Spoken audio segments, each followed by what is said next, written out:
Okay, so it's all yours, 8:31, ready to go. Okay, everyone. Good evening again. We're picking up right where we left off, but as always, I always have to respond to things that and comments that people ask me after class.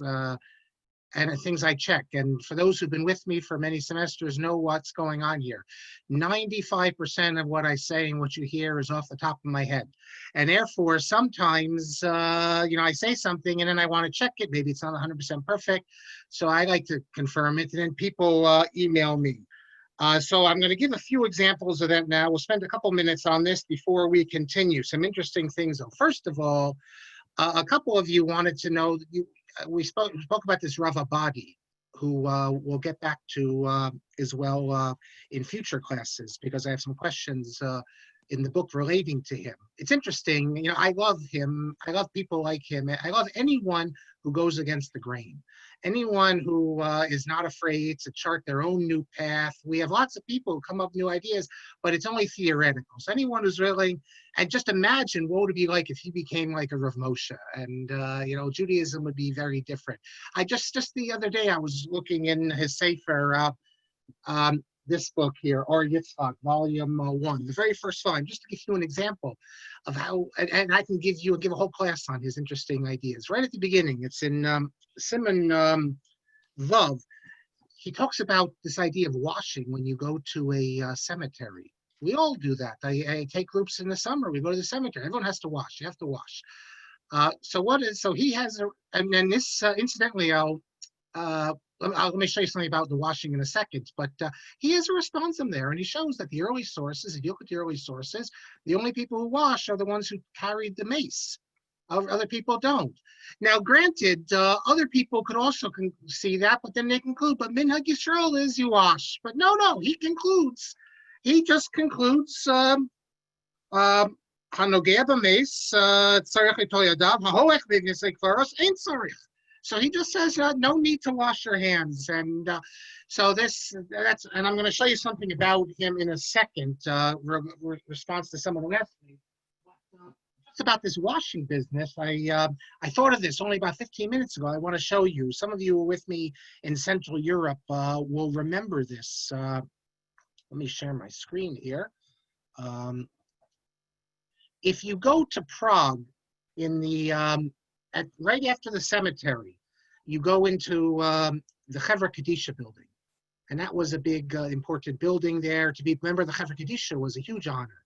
And you see there's a series of paintings done in around 1772, which shows you when the Noda Yehuda was there. And it describes everything from what the Chevra Kadisha does, from when someone gets sick to he dies to burial. Let me show you. Actually, this one's interesting on the left here. That's Yona Yaitalis. If you know, he was a doctor. He was involved in smallpox inoculation in Prague. He had his son who was a big tamachal. He was the doctor of the community. And I can't enlarge it, but I think you can see it says, the bottle he holds may depict the society's respect for science and medicine. The person who described this doesn't know what's going on here. The bottle is medicine, but on top of the bottle, you see there is a feather. What's the feather? The feather is, they used to hold the feather in front of someone, and if there's breathing, then they know he's alive. If the feather doesn't move, they know he's dead. In fact, if you go to the Halachic Organ Donor Society and listen to Rav David Feinstein says that his father, Rav Moshe, told him and always said that the way you determine if someone's dead, and this is what they did in Europe, is you would hold the feather. You'd hold the feather. Well, this is quite significant, and this is why it's put on the Halachic Organ Donor Society website, this interview. And had they known about this picture, they would have shown it also. Because if you're brain dead, there's no breathing. So in other words, that's all they were concerned with, Ramosha says, and is if there's breathing. They didn't listen for heartbeat or anything else. But then if you go further, you go through, it's everything, it's the death, it's the burial, the eulogy, etc. And then leaving the cemetery, you wash the hands, and look at this guy over here. He's wiping his hands. And these pictures are very accurate of what was happening in Prague. So you see that the current minhag we have of not washing your hands, of not drying your hands, at least didn't exist in Prague. What I want to show you now, though, is for just a 90 seconds, because a couple people asked me I mentioned this business of the silk screen Sefer Torah. They weren't sure what I'm talking about. So let me show you just a 90-second video on YouTube, Rav Avadi's idea. Had he been successful in this, we all could have a Sefer Torah. I think it's like $10,000. But he wasn't, and had Rav Avad Yosef agreed, maybe things would be different. Look, I don't think anyone anticipated that they would have permitted machine matzahs. But they did, and it changed everything, but this didn't. But I think you'll find it interesting. I have to, though, stop sharing for a second and then restart sharing so I can give sound to you. And then I'm going to play just 90 seconds from one of his students describing this. If you want to buy it, and if you want to buy your own Megillah, they'll make it for you. But no one else assumes it's kosher. You can read Rabbi Boich and describes it. But here you can watch. This is Rabbi Yosef Tesmer from Lakewood describing it. So let's play this. We're going to describe the silkscreen process of Sefer Torahs and Megillahs, and show details on how the ink goes from the screen onto the cloth. This orange sheet is a sample piece of silkscreen material before any preparation. The silkscreen sheet has tens of thousands of tiny holes that allow ink to be pushed through to the cloth underneath. We close up all the holes that we don't want ink to go through with a green colored film, except in the area of the letters. Those holes that represent the letters are left open to allow the ink to be placed in the screen and then pushed through onto the cloth. The film that blocks the holes of the screen is applied on top and underneath the screen. The films create a holding area for the inked letters to sit and remain until the letters are pushed onto the parchment. The silk screen is then secured onto a frame, which is then mounted onto the silk screen table. What you see now is a flexible plastic blade that acts like a large kulmus and writes many letters at once. I will now show how the blade is used to push the ink onto the cloth, similar to the tip of a kulmus pushing ink. Our blade just does many letters at once. Okay, so very interesting. Never have a mistake in a Sefer Torah because it's all set. And you can read his 35-page shuv on why that's, because whoever says you have to do each letter individually, you can do all of them at once. But okay. Regarding, someone asked me what I meant last class when I said that Rashi's Torah is not identical to ours. I could give a few different examples, but I'm going to show you something right now. You see with your own eyes. Let's see if I can pull this up here. Here's Parshas Truma. If you read, if you do Rashi every week, Shnayim Mikra, you know this. The pasuk says, it's in Perek Chaf Hey, pasuk Chaf Beis. It says, Eis kol asher atzaveh otcha. You look down in Rashi, Rashi has ve'et kol asher atzaveh, and it says, Harei vav zo yeteiru tefela. Rashi's saying, well, he's explaining, what's this extra vav here, ve'et? But we don't have ve'et in ours. We just have et. And if you look in Sifsei Chachamim right here on Vav, Afal Pi she'en kativ ve'et bevav, the Sefer Torah shel Rashi hayat kativ bevav. Sifsei Chachamim tells us that we don't have the Vav, but Rashi's Torah had the Vav. In fact, if you look in the Mikras Gedolos, Ibn Ezra also explains why this pasuk says ve'et ko asher atzaveh. But ours doesn't have that. And Chizkuni also, and we have manuscripts of the Torah that have this. At the end of class, someone mentioned that's the view, because we're not letter perfect, that's why we don't make the bracha. And I couldn't remember actually who said that. And it's actually, it's both the Shulchan Aruch and the Chasam Sofer. I mentioned this in my Limits, my book, Limits Orthodox Theology. They do say that's the reason we don't make a bracha when we write a Sefer Torah. But even more interesting, the Shagas Aryeh Gunsberg says that Minat Torah, there's no longer an obligation to write a Sefer Torah because we're not letter perfect. And so that's that. Final thing I want to mention, because I was talking just as we say off the top of my head, and I was trying to, we did Rav Henkin about minhag, And I gave the example. I meant to say that women don't shecht, but instead I said women are not moaling today. And it's not the minhag, because it's minhag. So someone said, well, the Ramah says they're not. I want to read you now what the Ramah says about this, because it turns out I was right in what I said, even though I didn't mean to say it. Here are the words of the Shulchan Aruch in Reish Samach Daled. Hakol kasherim lamul, afilu eved isha, etc. The Shulchan Aruch says that women can be a certain moel. And then the Ramah says, v'yesh omrim yishaloti mol. There are some that say that women are not moelim, v'chein noagin. And that's the minhag that we follow. So the Ramah is saying that that's the minhag. In other words, yesh omrim, but why do we do that? Because of the minhag. Now, more relevant, Rav Henkin, if you remember what Rav Henkin said, he said that women could say Kiddush because it's not against the minhag, it's just that women didn't do it, but there's no positive minhag for them not to say it. The example I gave of Shlita, I didn't even realize how good an example it was. If you look in the Shulchan Aruch, it says, this is in Shlita, Siman Aleph. The Shulchan Aruch says even women can be a shochet. The Ramah says, Yesh omrim again, she'en laniach nashim lishchot, women don't shecht, shekavar nahagu shlo lishchot, v'chein haminhag she'en nashim shochtot, because the minhag is that they don't, and therefore that's the minhag. But if you look in the Beis Yosef, he says something. Rabbi Henkin could have quoted this. He quotes the Agur, who says that the minhag is that women don't shecht, and then he says as follows.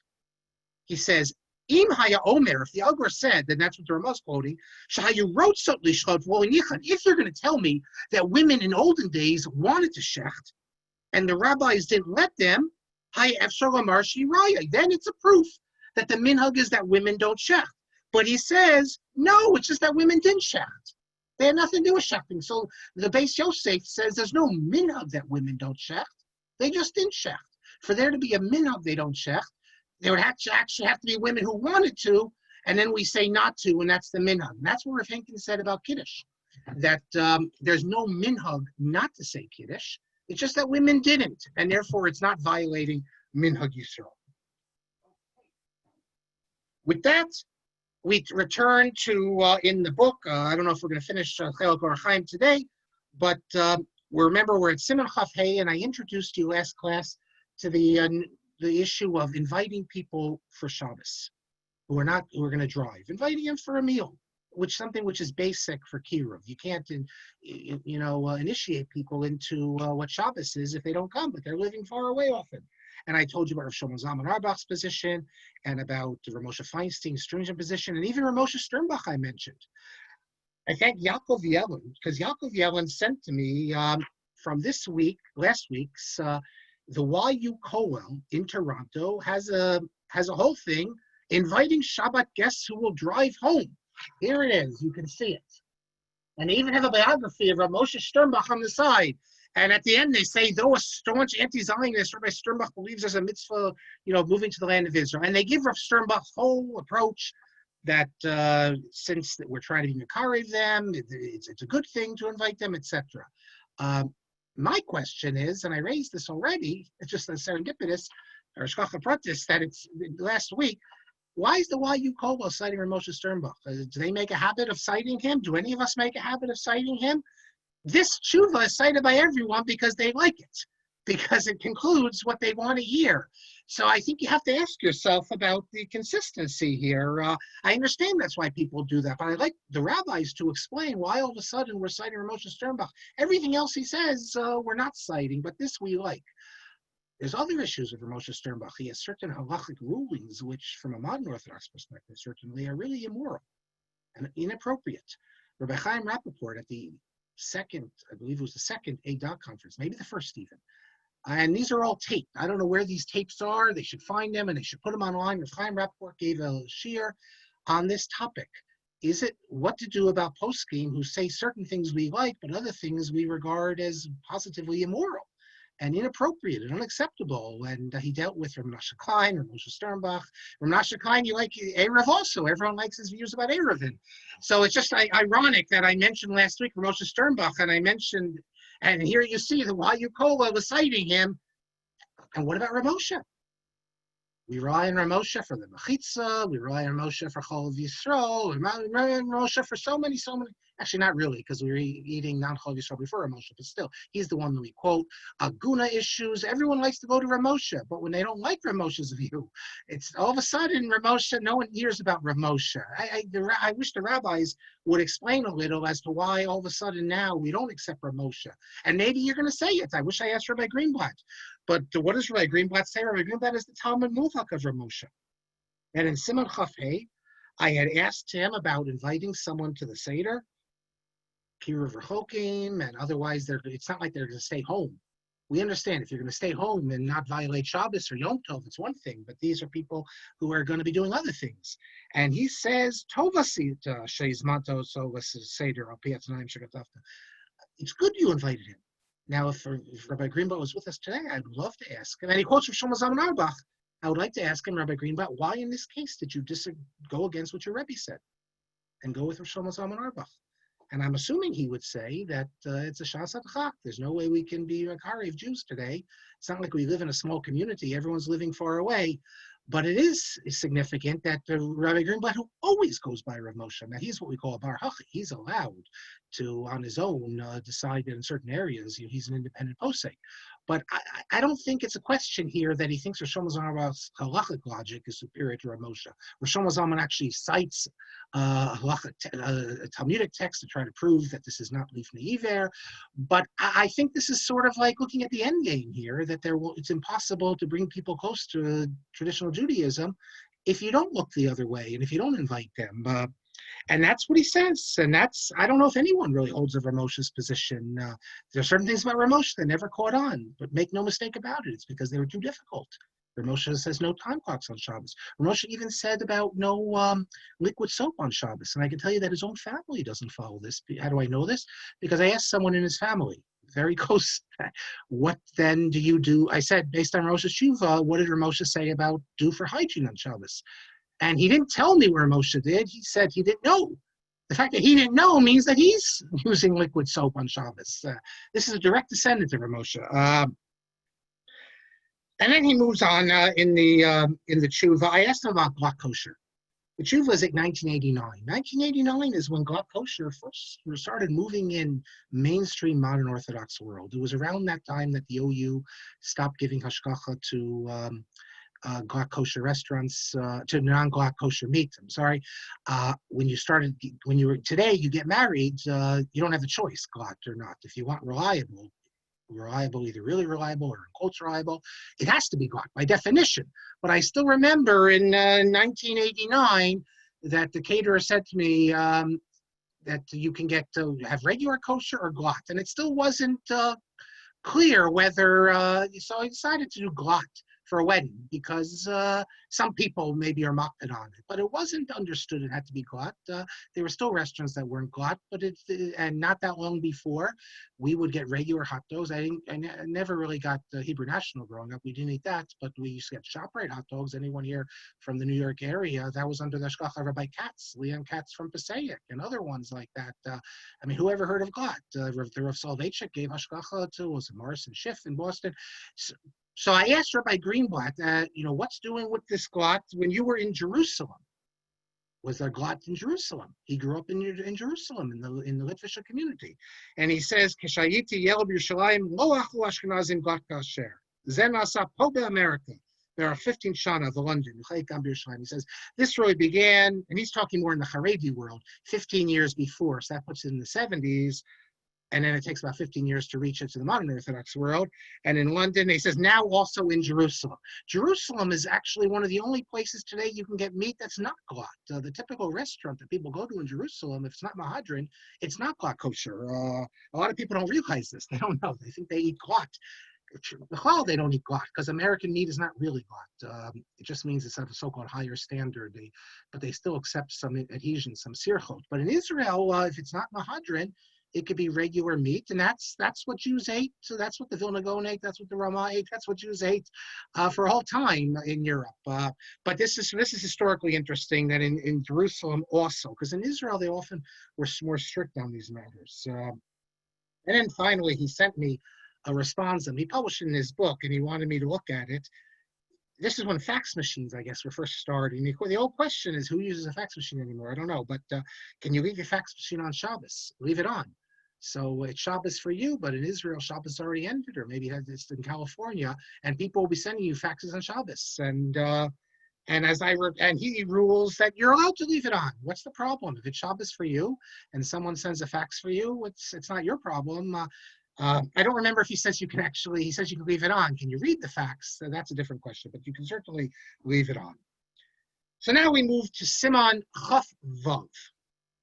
And I'm going to take you with me on a little journey now to back to Morocco to talk about this amazing individual, just like I love interested in Rav Abadi. Let's see, I'm interested in, let's see,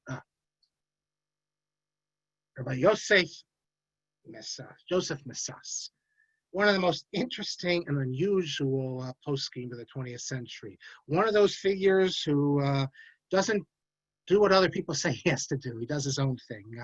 He's from Meknes in Morocco, a very important city. We'll get back to Meknes hopefully later today. Just like his cousin, Rav Shalom Messas, that we've spoken about. In Israel, sometimes people call him Mashash, but it's Messas. He, in the around 1910 or so, he went to Tlemcen in Algeria, where he was a rabbi for 20 years. Tlemcen, Algeria was much more secular than Morocco because the French had come in already in the first half of the 19th century. But that's the second most important city in Algeria. One of my hobbies is to go, I wrote about this in the Svarenbog post 2 times ago. One of my hobbies is to go to the graves of the great rabbis in different countries. So I want to go to Algeria. I want to go to Algiers, and also I want to go to Tlemcen. Tlemcen has the famous Rav Ephraim Ankawa. He's the one who wrote on the lion. It's even on his cemetery. It's a picture of the lion. That's the legend. But I've been told by people it is not safe. The cemetery is there. It was redone. It's beautiful now. They fixed it up because when the French President Chirac came, I'm told that I read that he requested it be fixed up. But I've been told by people that it's not safe not just a Jewish, but as a Western tourist to go to Algeria. And so one day maybe we'll go to Tlemcen. Then he returns to Meknes in the 1930s, and he remains on the Beit Din, Sgan, chief rabbi, assistant chief rabbi in Meknes, and he goes to Eretz Yisrael in 1964 and becomes chief rabbi of Haifa, where he lives until his death in 1973 or 75, I forget. He is an unbelievably interesting person. He has 3 volumes of collected letters full of history and poetry and all sorts of great stuff. He has a number of volumes of Chuvot, well, 2 volumes, but then he has responsa in different volumes. He has drashot. He was one of the most beloved rabbis of Morocco, a poet, a preacher, and we did classes on him. You can go to the Torah in Motion website. They're not on YouTube like these, but you can learn about him. He gave a couple interesting rulings. The one dealing with women's head covering, I'll come back to later because there's a very long responsum of Rabbi Moshe Malka, who we mentioned, and I will deal with what Rav Shalom Messas says about that as well with Siman Chaf Vav. But right now, I want to talk about the first half of the tshuva of Rav Shalom Messas. If you recall, Rav Shalom Messas, that's the great chief rabbi of Jerusalem. We're going to hear more about him as well. But I want to read you something now to show you what I asked. To know what I asked for Shalom Messas, I just have to read you this. It's from his Chuvot, his responsa. The responsa, you can see it on HebrewBooks.org. Volume 1 is on. I don't know Volume 2, but you can see it on Otzar Chachma elsewhere. It's called Mayim Chaim. This is Chel Bar Chaim Siman Kuf Yud. I'm not going to read it in Hebrew. I'm just going to translate it. It's just 2 paragraphs, and I think you'll see how shocking this is. And he just says it just like Rav Abadi, just says it. The question he was asked is about a hotel. Do you have to, and you have a hotel, everyone has a separate room, but in the middle there's a chatzer, there's a public place. Do you need an Eruv? Eruv chatzeros. If you have a courtyard and a few people live in it and you want to carry in the middle of the courtyard, you need to have an Eruv chatzeros so everyone can carry there. So that was the question. He answers him as follows. Why are you asking about a hotel? Ask about all the chatzerot in the city. because that's, if you know Morocco, they would have, in many of the areas, you go in and then there's a courtyard in the middle and the houses, different apartments are on all different sides. And he says, in all the Chatzerot in the city, we're talking in Meknes or Tangier, the question's Tangier, but everywhere. Remember, they've already left the Mela. When they were in the Mela and it was closed, then there was an Eruv. But then they moved in later, especially after World War II. This is from 1955, or Messas's Tshuva. They moved to the French, the new city. And he's saying that, so why are you asking? He's saying, in all the Chatzerot we have in the city, people are carrying without an Eruv. And then he says, why? He doesn't say that they're sinners or anything like that. Hatam Pashut. He says the reason is simple. The sages did not require an Eruv in a Chatzer, which has many houses, unless the Chatzer, the courtyard, goes into a Reshut HaRabim. Because, and this is true, this is what the poskim, the Rishonim will say, because if you're in the Chatzer, you might walk out into the Reshut HaRabim and carry. And therefore, we make an Eruv so you know that this is a special place, but biblically, and you can carry inside the courtyard, but you can't go out. But biblically, you're allowed to carry in the Chatzer. And then it says, it is the Omru, and you'll say, just like it's mutter to carry between these houses, which it is according to Torah law, so too it's mutter to carry outside the Chatzer, and that's also in the Torah. So therefore, they made an Eruv Chatzerot. So you can't carry in a Chatzer unless you have an Eruv. And then you'll know that here you can't carry in Reshut HaRabim. And then it says, let's see, quotes in the Torah. Listen to this. I'll read in Hebrew and then read it to English. V'im came bizman hazeh she'en lanu Reshut HaRabim ki Reshut HaRabim hi dafka rechov shemahalchin bo shishim ribo b'nei adam b'chol yom. He says, in our day and age, when we don't have Reshut HaRabim, because for Reshut HaRabim, you need 600,000 people walking every day. And that's a shita. There is a shita that today we don't have any Reshut HaRabim, which means the whole concept of Reshut HaRabim is really only theoretical. All the streets we have are only a Carmelite. All of our areas that where we live, unless maybe you live in the middle of Manhattan or something, it's just a Carmelite. It's only rabbinic prohibition to carry. Listen to this. He says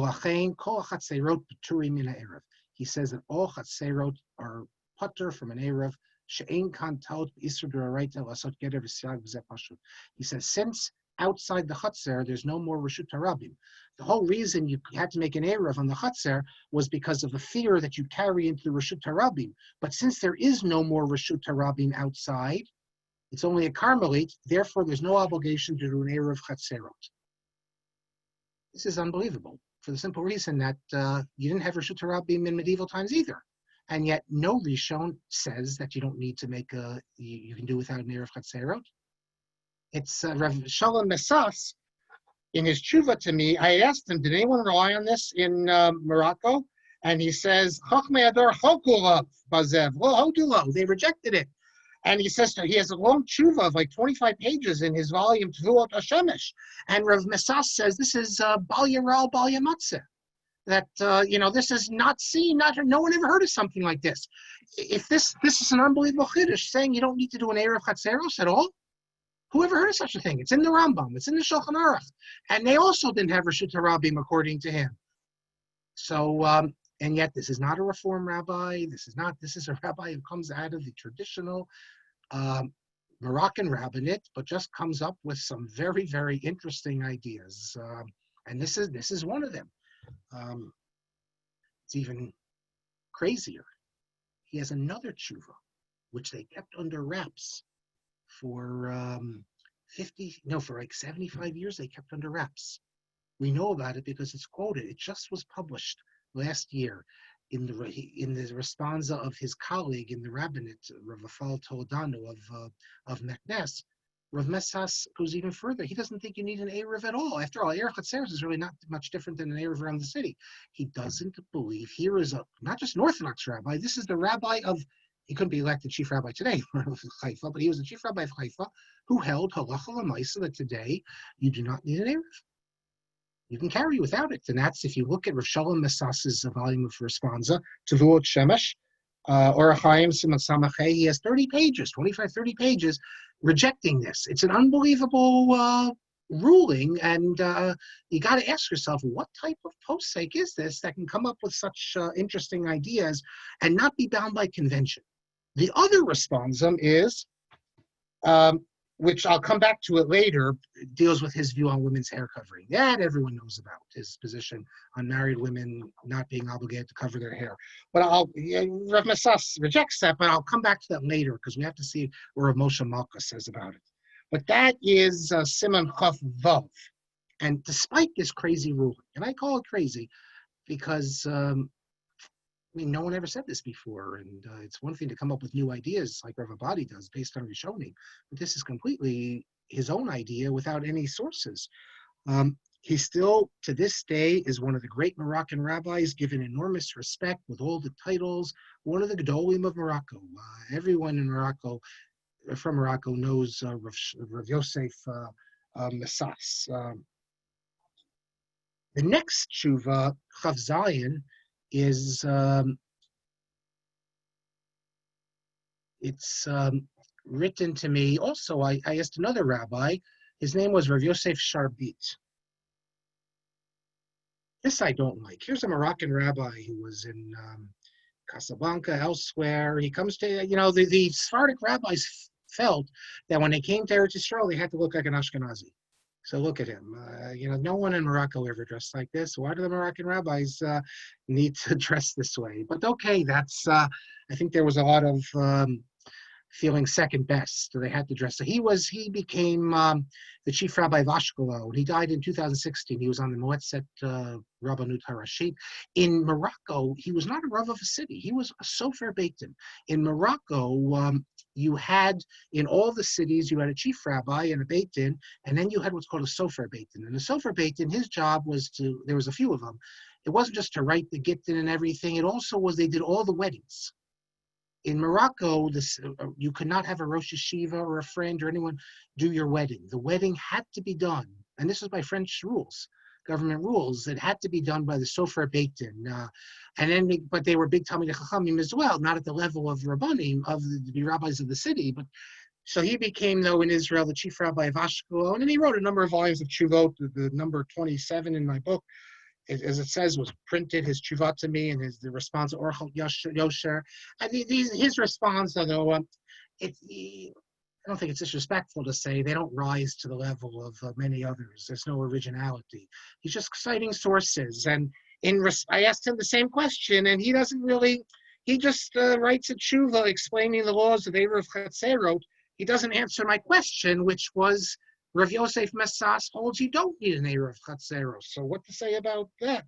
He doesn't really answer it. But if you're interested in just the basic sources of an Eruv Chatzerot, but look how he refers to him: Hagaon, Kavod Marina Rav, Yosef Mesas Zatzal, but he doesn't deal with the real issue, which is, what to say about this great rabbi who holds you don't need an Eruv. That's Siman Chaf Zayin. Siman Chaf Ches. That's just a small. Well, I'll show you two things about this. First of all, this is the rabbi who wrote to me, because I wrote to him. His name is, as you see here, Rav Shmuel Eliezer Stern. He's the Rav of the Rosh Yeshiva of what they call Chug Chasam Sofer. Even though he himself, as I recall, is from Hasidic background, the Chasam Sofer people are the ones from Hungary who are not Hasidim. What they call the Ashkenazim, the Daven Nusach Ashkenaz. I was looking for something in the Chasam Sofer, and I couldn't find it, so I wrote to him, and he told me where it was. But what I want to call attention to in this tshuva, I'm going to show you it, because let me stop the share. Well, here's the book, and look at how he addresses me. Can you see it there? I've underlined it.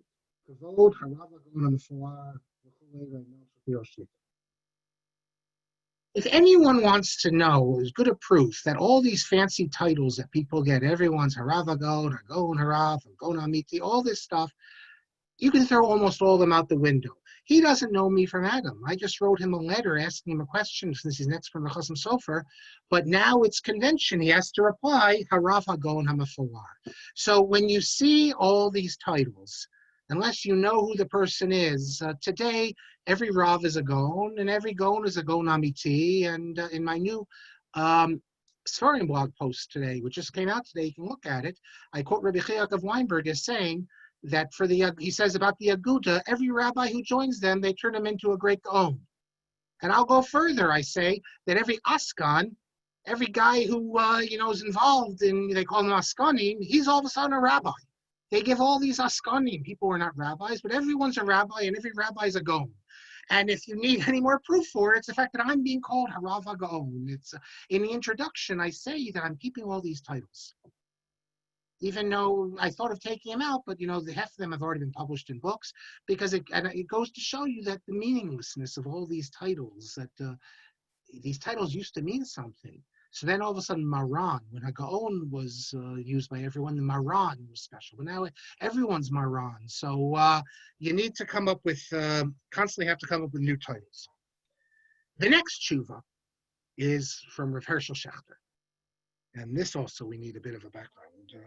I have tshuva going back from Rav Hershel going into 1984. 85 will be the earliest one. So we're talking a long time. There's an amazing letter from Rav Hershel in the book, which is not a tshuva. Even those who are not such great fans of Rav Hershel Schachter, I think when you hear this tshuva, what he wrote to me, I think you'll be very, very impressed. Well, let me tell you about what's going on here. The title is Achilo b'Tisha B'Av, eating on Tisha B'Av, the Shita of Reb Chaim of Brisk regarding fast days, and deciding halacha against the Shulchan Aruch. So let me tell you what's going on here. And if you look in Rav Hershel Schachter's book, Nefesh Harav, that's really the book. I still think that's probably his greatest. He wrote two more about the Rav, but Nefesh Harav really made a big impact, and it's really a wonderful book. Obviously, it has his own outlook, Herschel's outlook. I mean, he has a whole I don't know, first 50 pages is about the Rav. And he has all sorts of stuff there, about the Rav. Can Golda Meir be, what he said when Golda Meir was elected prime minister? Can we have a woman prime minister? Well, he has a whole thing. And yet there's nothing in there about the Rav's position, which was stated on numerous occasions, including in front of an RCA convention of like hundreds and hundreds of people, that to give back land, you can give back land in Eretz Yisrael for the sake of peace. So you think that, if you're presenting from Soloveitchik's views, that has to be included as well. So I've never asked Schachter why he didn't include that, but I think we understand that he has his own positions on certain areas. Maybe he didn't want to mention that because he didn't want to dispute with him, whatever. But it's an enormously valuable book, Nefesh Harav. And if you look on page 261 and 262, he says, I'm just going to read you a translation of this. He says, when the parents of Rabbeinu, that's Rav Soloveitchik, married, Reb Chaim sent a letter, I guess, to the Kala, Pesha. Pesha, she was the daughter of Elia Prizhner, that she doesn't have to fast on the day of the Minhag Yisrael is to fast on the day of the wedding. He said to her, don't fast on the day of the wedding, because, and incidentally, we know that she replied back to him that it's okay. I can. My father's my rabbi. I can ask my father. Her father was Elia Prizhner, unbelievable Gadol Yisrael. So why did Reb Chaim say that? Because Reb Chaim held that everyone today has the status of a chola she'ein bo sakana. That is someone who's ill, but you're not ill, deathly ill, but you're just ill. And therefore, chola she'ein bo sakana ein tzarich lisanos b'shar taniyos. You don't need to fast. A chola she'ein bo sakana, you don't need to fast. Listen to this. Va'afilu b'tisha b'av, kedasa machaber b'avnei ezer, chutz miyom ha'kippurim. Rav Schachter tells us here that Reb Chaim held that today no one needs to fast except for on Yom Kippur, because we all have the status of a cholesh yesh bo sakana, ein bo sakana. We all have the status of someone who's ill, even if we're not deathly ill, but we're ill, and that could turn into things. And therefore, Reb Chaim held you don't need to fast on Tisha B'Av. How does he know this? He says, Kach Shamati. It's another issue with the Nefesh Harav. How reliable are the things that he heard as opposed to being written? But there's a whole tradition, I'll get into it, with the briskers on fasting. So that in and of itself, by the way, is a very radical idea from Reb Chaim. And then he says, nevertheless, that Rabbeinu, Rav Soloveitchik, would fast on all the fast days, even on yortzeits. Now, this is a radical view of Reb Chaim, because I don't know anyone else who's ever stated that other than Yom Kippur, there's no longer an obligation to fast, including on Tisha B'Av. We know that people are more liberal on the other fast days. And when I was in Morocco some winter, we were there by mistake. It turned out to be fine, but we didn't realize it on Asara B'Tevis. But it turned out it was great. Some of you listening were probably with us, but there's a big Talmud Chacham who was on our trip, and he told me about this shita that you only fast until Mincha. But Tisha B'Av is regarded as much more stringent. Even women in the Haredi world, as far as I know, generally fast on Tisha B'Av, even if not on the other fast days. And there's no real source for the report. So I spoke to Rav Schachter about this. In fact, at the beginning of his tshuva, I asked him, could I quote him? He says to me, I wrote to him, he says, what I'm going to tell you now, I wasn't sure, if I could speak publicly about it. I wrote about this. So I asked him, could I? And he says, you can. Because he comes to my town, West Orange, New Jersey, about every 3 months. He comes to give these shiurim, maybe 5 times a year. So I spoke to him once there about this business that he has with Chaim, not holding that you have to fast. And he said to me that, and when he says it, it's not just shamati. Not everything he says, kach shamati, is 100% correct. There's some things that aren't, but this is more halachically oriented. Even if it's not true, the fact that Schachter thinks it could be true, it shows you there's this tradition among the briskers, and I'll tell you some other stuff about the briskers in a minute.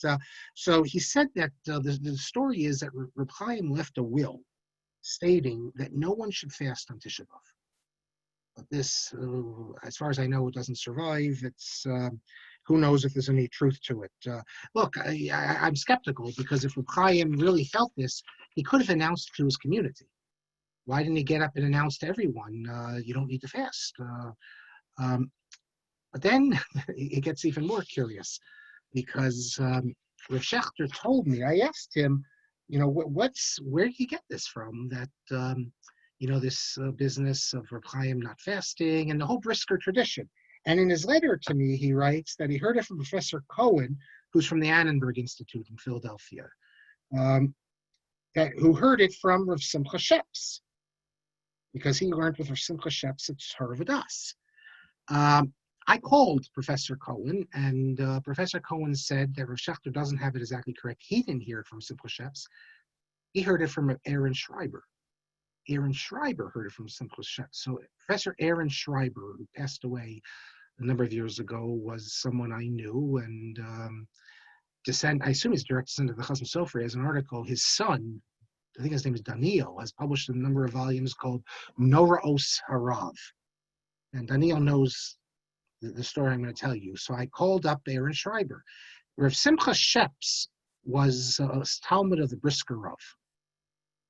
And the story I heard is really not exactly what Rav Schachter says, but it's a similar thing. So I think there's some confusion there, that Rav Simcha Sheps, who was a Talmud of the Brisker Rav in Brisk, that one day on the, not Tisha B'Av, Shiva Asar B'Tammuz, he visited the Brisker Rav. He entered his home and he found him at the table eating on Shiva Asar B'Tammuz. That's not the story that Rav Schachter tells, that Reb Chaim held that today no one has to fast, even on Tisha B'Av. But it's an interesting report. Rav Aaron Soloveitchik, however, said, someone asked him about this as well, because there's another report that the Brisker Rav ate on Tisha B'Av, and Rav Aaron said that's someone I know asked Rav Aaron, that was because he was ill. In the story of Simcha Sheps, the whole family was sitting around the table. Now, does that mean they were all eating? I don't know. And Rav Aaron said it was for a medical reason. Now, I wrote all this in this forum blog. You look in the comments, and someone there from who studied in Brisk, I was shocked, said that none of this surprises him, and that from his experience in Brisk, he doesn't think that if you eat on Tisha B'Av, you said you're a little weak, they wouldn't care. So if anyone here studied in Brisk, you can tell me about it. It's hard to say exactly, get to the bottom of this, because these are the sort of rulings that are passed, from person to person, not written down. The Briskers have always been very careful on health matters. Then he says, perhaps this is the reason, Rav Schachter says, that Reb Chaim wanted his children to eat on the other fast days because of the Maisa She'irito, an event that occurred with him. And I haven't yet asked Rav Schachter what that event was. Any of you can ask him. There's some event that occurred with Reb Chaim, but once again, are these true stories or not, that he didn't want? It says, when he says eat on the other fast days, he means even eat on Tisha B'Av. But my question to Rav Schachter was, how could Reb Chaim go against the Shulchan Aruch this way? I think this is very radical. Now, it's true, Reb Chaim didn't necessarily feel bound to the Shulchan Aruch. The same issue we're speaking about, that if on Yom Kippur, if you feel like you need to eat, the Shulchan Aruch holds you eat pachos kashir a little bit every couple minutes, whatever the shir is. Reb Chaim held no. Reb Chaim held if you have to eat on Yom Kippur, you eat regular. So that's against the Shulchan Aruch. Rav Schachter replied to me, but this is much more significant, I think. You don't have to eat on fast on Tisha B'Av. Rav Schachter replies, "Uvichal b'nogeh l'psikat halachot neged Shulchan Aruch." Regarding the general matter of deciding halacha against the Shulchan Aruch, see what I wrote in Nefesh Harav in the name of the Gra. And if you look in Nefesh Harav, page 63, Rav Schachter says as follows. He says, "It is known what the Gra says," and this is mentioned by Rav Chaim of Volozhin and Chut HaMashuash. She'im chacham birur et halacha. If a sage, we're talking about a post Shulchan Aruch sage, determine the halacha. V'yatzal lo l'maskana l'haros neged psach Shulchan Aruch, and his ruling is to go against the Shulchan Aruch. V'afal pikein hu posek divrei Shulchan Aruch, and nevertheless, even though he thinks the Shulchan Aruch is wrong, he decides like the Shulchan Aruch. Hareza over b'lav de lotisa panim mishpat. He's violated the commandment of not following the way you're supposed to in your rulings, but instead just going along with the other people. Every Dayan is supposed to follow their conscience. Now that's true, that's what the Gra said, but the Gra was the Gra, and he could disagree. Rav Moshe Feinstein says the other. Rav Moshe Feinstein says that if you conclude based on your own svara, you can even go against Rishonim if you want. However, not the Shulchan Aruch, because the Shulchan Aruch's been accepted. It's like the Talmud almost. It's Makubal. This is all, I think, just general trends. Most people assume the Shulchan Aruch, when we say the Shulchan Aruch, I mean the Shulchan Aruch and the commentaries are binding. But others, you have Reb Chaim, the Rogatchover, the Gra, they didn't feel bound to the Shulchan Aruch. So Rav Schachter, he's quoting what the Gra says, and Reb Chaim held similarly. He's telling me that you're not bound by the Shulchan Aruch if you disagree. But I don't think anyone today would say that, even if they're a great posek, that I'm going to disagree with the Shulchan Aruch. You might disagree if you find the Vilna Gaon, but just if there's no support you can get to simply say, well, I don't accept the Shulchan Aruch. And there's times when there's good reason to disagree with the Shulchan Aruch. The Chiluk of Weinberg mentions the Shulchan Aruch says in the Beis Yosef he's going to decide halacha based on the three big sources: the Rosh, the Rif, and the Rambam. Go by the majority. There are some times when he doesn't follow that. He'll go by one. So therefore, Rabbi Weinberg deals with a case where the Rif and the Rambam say one thing, the Rosh says something else, and the Shulchan Aruch follows the Rosh. And Rabbi Chaim Weinberg says that this is wrong. The halacha should be the other way. It should be like the Rif and the Rambam. But even then, Rabbi Weinberg says, who am I to go against the Shulchan Aruch? He says that the Vilna Gaon disagreed, then I can go to Vilna Gaon, but the Vilna Gaon agreed with the Shulchan Aruch. So even when you think you have a good source, who can go against the Shulchan Aruch? I think this is the real difference between the Orthodox and the halachic egalitarians. If you see this new halachic egalitarianism, Rabbi Ethan Tucker, he knows a lot. He has smicha from the chief rabbinate. They saw how conservative Judaism really collapsed and it never really created a movement. So they wanted to create real conservative Jews. They don't even call themselves conservative as far as I know. So they opened up Machon Hadar, and these are people who are absolutely committed to halacha, but they just do it a little different. Like there's no mechitza. Well, so he has a tshuva there about egalitarianism. And you have a problem here, because how can you be halachic egalitarian when the Shulchan Aruch says that only men count in the minyan?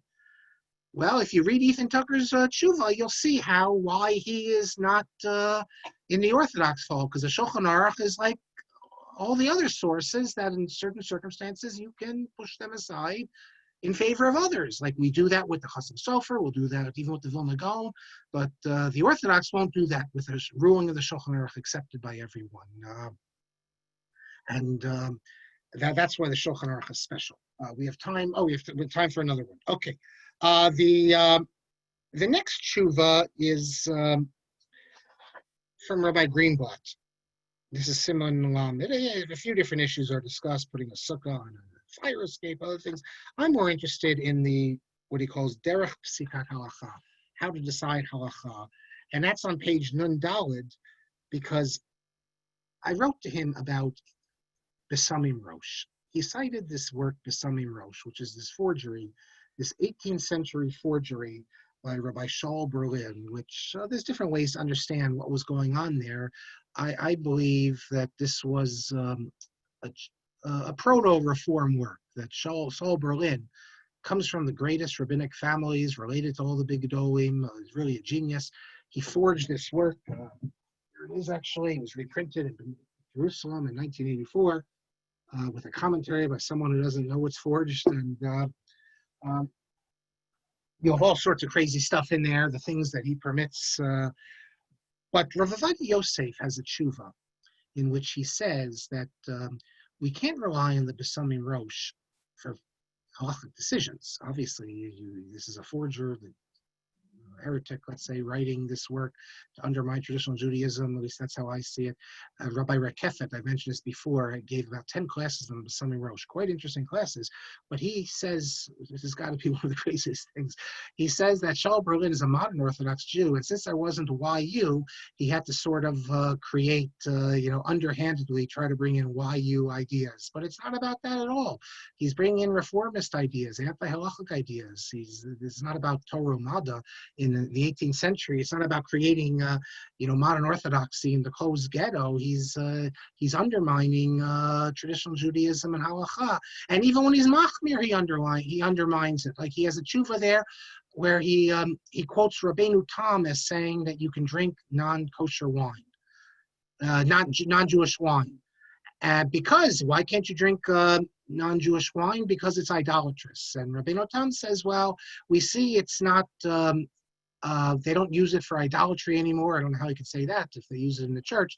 And then he has the tshuva, though, where the other rabbis reject Rabbeinu Tam. And the other rabbis reject Rabbeinu Tam by saying, well, who knows? Maybe in the future they'll return to using wine for idolatrous purposes. So the tshuva on the face of it is a machmir tshuva. Rabbeinu Tam is quoted, which is a phony quotation, as permitting non-kosher wine, non-Jewish wine. But the other rabbis say, no, we can't permit it because in the future they might return to using it for idolatry. So obviously then in the 18th century, someone could look around and say, we're 500 years since Rabbeinu Tam. They haven't changed at all. So even though the tshuva is machmir, it opens up the gate to permit non-Jewish wine. So it's a complete reformist text. Rav Ovadia Yosef says you can use the arguments in the Besamim Rosh, not the authority of the individual, but the argument. So if Besamim Rosh comes up with a good argument, you can use that argument. You're not using it based on the authority of the person. You're using it on the quality of the argument. So you can learn Besamim Rosh. Also, there's a big commentary on it, which Shaul Berlin wrote, called Chassid Harsana. Those people in Paul Shaviv and from London, I gather, you can go in the old Jewish cemetery in the East End, the oldest of all the Jewish cemeteries. You can go see Shaul Berlin's grave. I got them to open it up for me special a few years ago, and you can see pictures of it online. For some reason, although he was basically thrown out of the rabbinic world in Europe, in London he was able to at least live as a part of the community. I found this astonishing. Chacham Avad Yosef would say this, that we should use the work for the arguments. Now I understand better what he was saying. That all Rav Avad Yosef is saying is that we can use arguments from anyone. A non-Jew can come up with a good argument.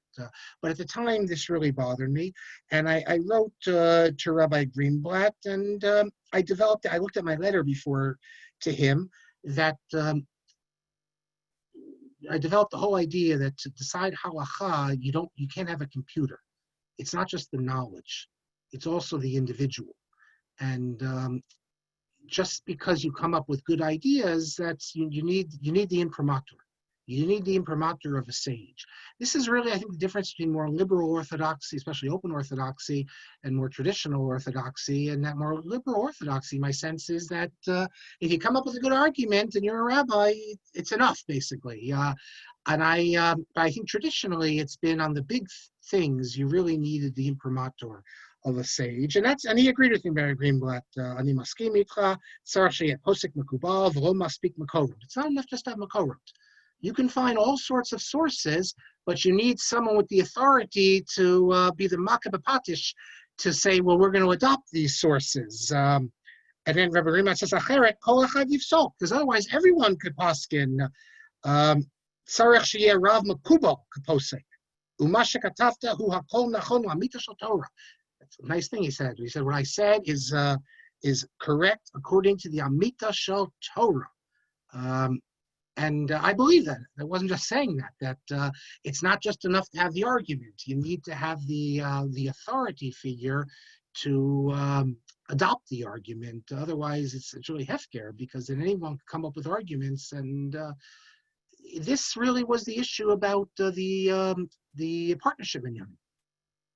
You had Rabbi Mendel Shapiro, who really no one had heard of him before. Orthodox rabbi, though. This is before Sperber got involved. Sperber gave it a little more gravitas, but Mendel Shapiro wrote an article in which he argued, and his argument could be 100% perfect, that women can lead certain parts of davening, they can get aliyahs and all that. And as soon as that article appeared in the Edah Journal, immediately, all of a sudden now people said, okay, now we have a heter, we have permission. It's, I don't know, since when does halacha work that way? Then just because one rabbi, any rabbi, published an article, all of a sudden now you can change practice of longstanding. And but that was my position. And again, it changed a little because Rabbi Sperber has more gravitas.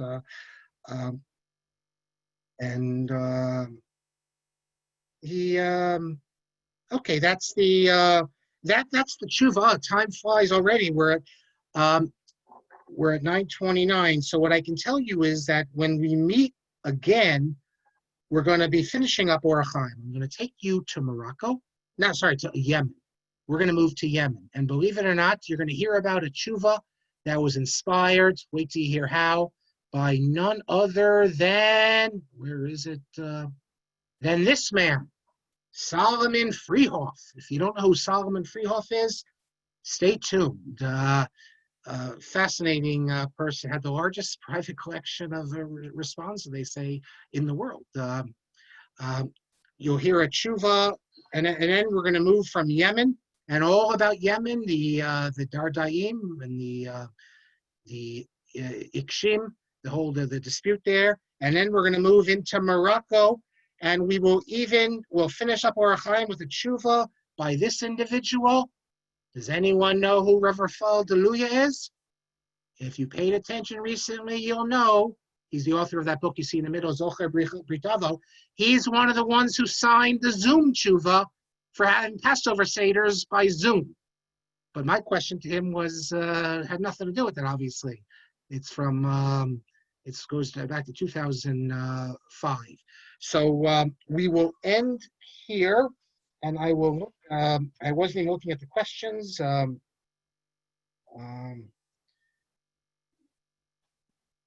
Getting back to what I just said about Besamim Rosh, I think the Besamim, I agree with Rav Vadina. I don't, that there's nothing wrong with citing the Besamim Rosh. If he has a good argument, good logic, but you have to know that it's a forged text.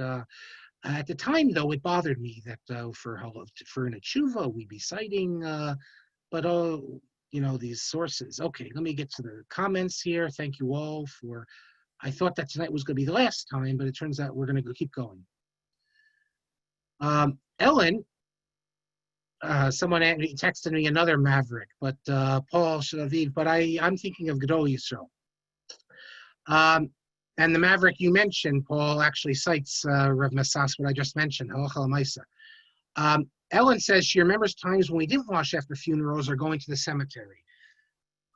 Look, I go to cemeteries all the time. Sometimes there's no water. I go to these old cemeteries I track down in Europe and North Africa. They don't always have water there, and it's not a halacha, it's a minhag. But so it's not the biggest deal. But I don't remember. I'm younger, but I don't remember not, if you have the water, not doing it. But just so you know, if everybody holds, it's only, he quotes the Gaonim, it's if you touch them. But simply walking in the cemetery, the Maharil, he quotes, does say you wash by going in the cemetery. But he says that's not the mainstream view. You have to ask yourself, why would you wash when you go in the cemetery? If you start looking at some of the reasons, maybe you'll find it strange and you won't want to. I mean, about tumah in the air and all sorts of things like that. Is it minhag Yisrael for Kohanim to wash after attending a funeral, despite their refrain from coming with informal to the graves and the mate? I don't know. I'm not a Kohen. We have to ask a Kohen. I'm sure we have a Kohen here who has. I would assume yes, because they're still in the cemetery. I don't know. Shmuel says that Ramosha held when going from a funeral to the base medrash, you don't have to wash their hands. I'd love to know why. Does Rabbani permit a woman to perform the silkscreen process? That would get to the issue, can a woman be a soferet? Can a woman write a Sefer Torah? We assume she doesn't write a Sefer Torah. Correct? Someone correct me if I'm wrong. We assume that she doesn't have the same chiyuv, and therefore she doesn't. Baruch, you can read Rabbi Bleich, the whole, they reject. Even if Rav Abadi was 100% correct, they still wouldn't accept it because it's too much of a change. No one's going to change procedure like this, I think. Although if Rav Abadi permitted it, Rav Abadi came to YU.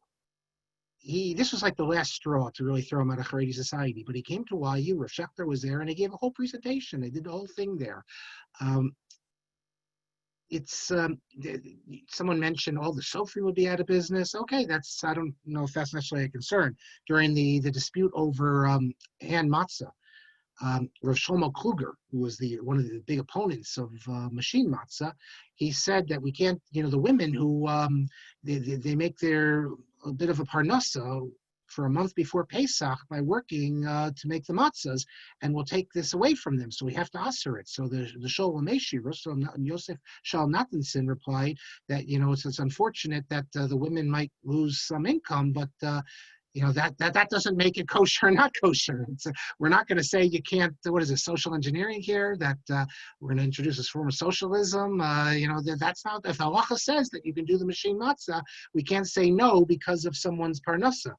Using that logic, we could have said none of us should be able to have computers because the typewriter businesses all went out of business. Because there used to be guys in Manhattan who, before fax machines, before email, obviously, you'd give them papers and they'd bike down the street and get your documents to the other side of Manhattan within an hour. So those people have to find. Time moves on. Chaim Soloveitchik, Rav Yisrael Drazen has noted that hand washing must prevent the shadim of the cemetery from following you home. Well, that's what I just mentioned a few minutes ago, that everyone is so makbid on washing hands. If you learn some of the reasons, maybe you wouldn't be so makbid.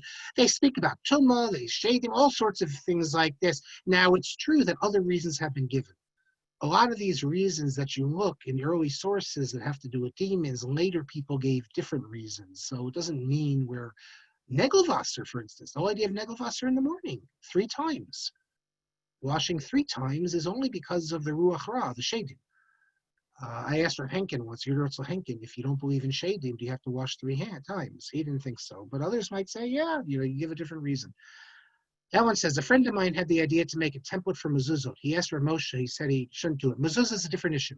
Rav Abadi does not do it for mezuzah. Apparently, there's a different issue of mezuzah. It has to be literally word for word, whereas for Sifrei Torah and Megillah, you have to look in the tshuva. I forget the details. There, it's not that issue. There was a poskim even. I think Rav Shmuel Abuham in Venice, when the printing press was just invented, they were poskim with what you could do with Sefer Torah from the printing press. Do any manuscripts have the Vav and Shemot as in Rashi's commentary? Yes. We have Torah manuscripts that have the Vav as well. So it's not just in Rashi and Ibn Ezra and Chizkuni. We actually have manuscripts of the Torah that have it. Yes, Paul Shaviv mentions Biberi Levi, which we spoke about last week, the Keter. Well, we don't have the Keter, but the Keter would not have it. This is a mistake. We have no doubt that the Rashi's Vav is, I don't know, can you use the word mistake? It maybe preserves an older tradition. It's hard to know with these sort of things, whether we're looking at a mistake. When I say a mistake, I mean something that a sofer made a mistake and then became popular, or we're dealing with something that went back, let's say, to Bayit Sheni. On the other hand, we assume that there is one letter perfect Torah, so all the differences, even the ones that we say that preserve an older tradition, are also, in a sense, a mistake. But as we said last class, in the Beis HaMikdash, they would have 3 Sifrei Torah, which they would check against, and those were the expert ones. And even among those 3 Sifrei Torah, they didn't agree on everything, and they went by the majority. Why David K. Looker of Soloveitchik said in Shir regarding women being shochting. Yeah, the Rav thought that was srara, as I recall, that a woman couldn't be a shochet because of srara. As far as I know, he is the first one in history ever to say that argument, that it's srara. And in Italy, we have kabbalot. Women, they had to shecht because the men would leave. I don't know why I didn't have this problem in Europe. I guess the shochtim stayed in town, but we know that in Italy, you had small communities. Even you'd have, let's say, even 3 or 4 families of Jews in the town, and the men would be gone for the whole week. And so women would shecht, not what we call gasso, not the big cows, but they would shecht chickens. And we actually have examples in the Chuvot of Rav Yitzchak de Lattis, going back hundreds of years.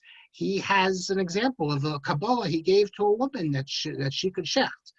But the other sources speak of it in terms of minhag, that the woman doesn't shecht. There is Eldad Hadani, I think it's in the volume, in his tradition, he says that women don't shecht. And Tosfos, I think, says also because we can't rely on them. You can, Rav Shneur Lyman has a piece on the Masorah of Chazal, the Gemara and Kiddushin. Yes, he has in his, it's in the Tversky, it's in the Festschrift for Moshe Greenberg, who was his teacher at University of Pennsylvania. It's called Masorah versus Halacha, something like that, a study in conflict. This is related to what I said last class, that the halacha, if you look in the Rashba, the Radbaz, they all say that if the Gemara derives a drasha from the way a word is spelled, and if the poskim say this is how it's spelled, that's how you spell it. The problem is that the Masoretes and the guild, which wrote the Sifrei Torah, they did not follow this. They went by the Masoretic tradition, which is in conflict with the halachic tradition, and our Sifrei Torah are not in accord with the drashot that you'll find in the Gemara. Our Sifrei Torah are not in accord with the halacha. They're in accord with the Masorah, and that's because the people who are in the Sifrei Torah followed the Masorah. They didn't follow what the Rashba said and things like that. You can go, Shneur Lyman's articles are all on his website, Lyman Library. You can find that article, very, very nice article. Thank you, Shmuley. So he said that. Yes, Hyman points out the Gilui HaShas. Of course, it's a famous Gilui HaShas, where he points out all the places in Shas where the Gemara quotes the text of the Torah.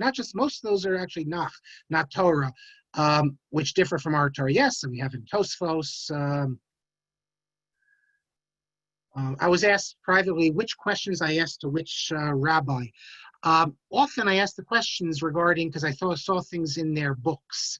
Rabbi Greenblatt, I just general halachic questions too, and some of them, a few of them, I just Rav Henkin, I thought he would have an understanding of the college situation, and others, I just figured I wanted to create a relationship.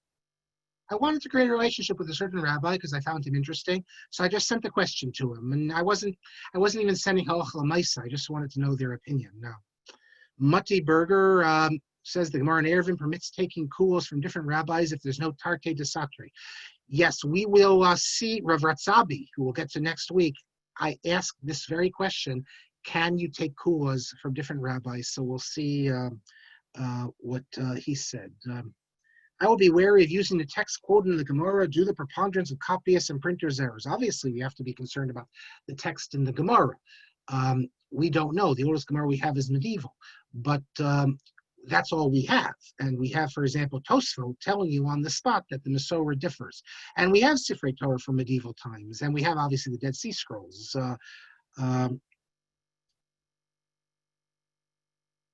Shmuel says you can use diluted liquid soap even according to Ramosha. Okay, but that's not in the tshuva. Do Ramosha's Talmidim also brush their teeth or toothpaste? No, Ramosha's Tal doesn't behold that you can brush your teeth or toothpaste at all. Is that Rav Avadia sitting too over to the left of? Someone asks me of Rav Yosef Messas. So let me see here.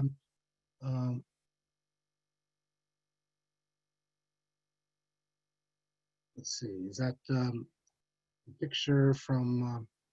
Oops. No, that's not Chacham Avad Yosef in that picture. No. Naftali says, to the best of my knowledge, toothpaste issue is the tube and squeezing it on Shabbos, which is toche and grinding. No, they also hold mamachek. There's other issues as well. Yeah, so thank you, David. Mamachek, brushing teeth. The Rav held that, I think today, at least in the modern Orthodox world, brushing teeth is pretty standard. Rav Soloveitchik held that you could brush your teeth with toothpaste. Rav Abadi also holds you can. Okay, so mitzvah to have bad breath on Shabbos. Mouthwash. Rev Mati Berger says, or Yosef Masas was the Rebbe of Chief Rabbi Amar. Rabbi Shlomo Amar grew up in Haifa. His real Rebbe was Rabbi Yaakov Rosenthal, but he knew Reb Masas, and of course, as a Moroccan, he regarded him as a Rebbe as well, although he didn't study under him. He went to him and he asked him questions, but Rabbi Rosenthal in particular. Rav Soloveitchik famously reacted to Rav Moshe's prohibition of brushing one's teeth on Shabbos. My cousin is wrong. Okay.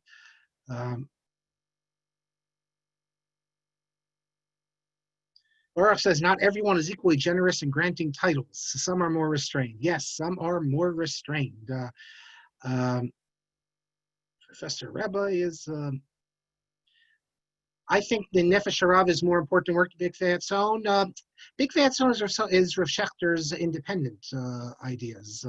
Nefesh Harav, I think, is important because it preserves so many of Rav Soloveitchik's ideas. Of course, it needs to be used carefully. I think it was Larry Kaplan who was a long review essay on it.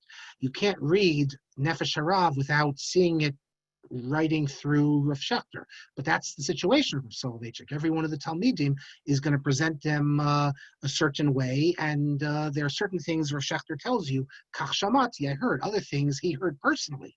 He's not just repeating stuff in the air, and I think it's a wonderful read, and I return to it again and again, and we'll wait till we get to another one of Rav Schechter's letters. You'll see something interesting. If you look at ArtScroll's first citation, the ArtScroll Gemara, to something that the Rav said, they describe him as Chief Rabbi of Boston, known for permitting toothpaste on Shabbos.